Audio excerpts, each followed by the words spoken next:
Hey everyone, this will be my original idea, which is not a new idea because I have been using it for some time, but I thought I would share this with you. Make the most of it. How I use social networking sites and instant messaging in my teaching.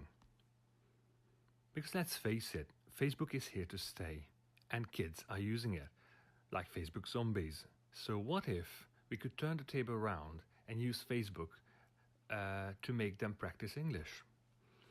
So first of all, I've created a page. Sadly, I have little time now, so I can't really upload any new stuff nowadays. But I had the idea of teaching my students some vocabulary connected to some films or some famous people and use expressions that I think they might find useful. Then there is my group, which sort of builds up a sense of belonging. And as you can see, it's a secret group containing only about 600 people that I teach or I used to teach. We share things, we talk about things, we share pictures, we share a couple of funny things that I'm going to tell you about later. I sometimes talk about culture and I post things about the culture that can be connected to the royal family or Britain or England, sometimes America. And also I tend to upload some articles about Hungary in English that they might find useful. Of course, vocabulary and grammar also play an important part, so I upload anything that's connected to English, anything that's connected to new vocabulary or grammar. Once again, something that I think they might find practical and interesting. And of course, fun, the fun element. I need to involve my students. So as you can see it from this post, it wasn't posted by me, it was posted by one of my adult students. So we post funny videos, we post funny pictures, and of course we love memes, so they are always there. And you can see this is one of my favorite memes, when you flush the toilet and the water starts rising. We've all been there, we've all been there. And there are the class pictures.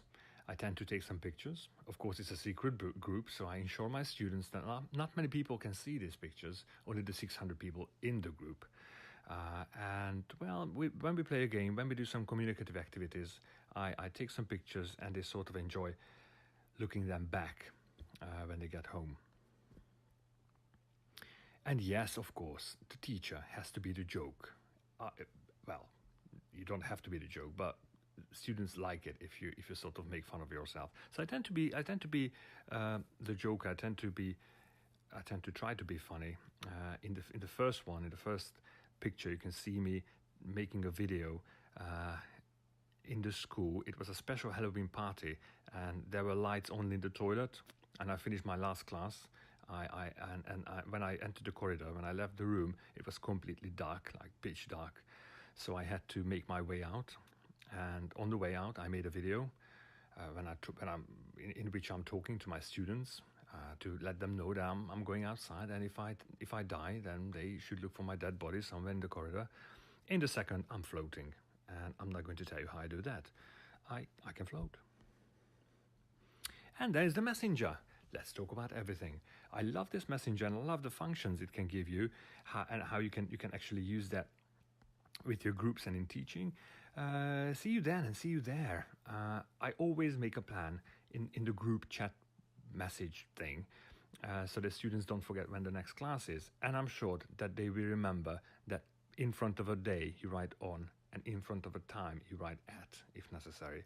So that's also sort of gives them an extra thing that they might find practical.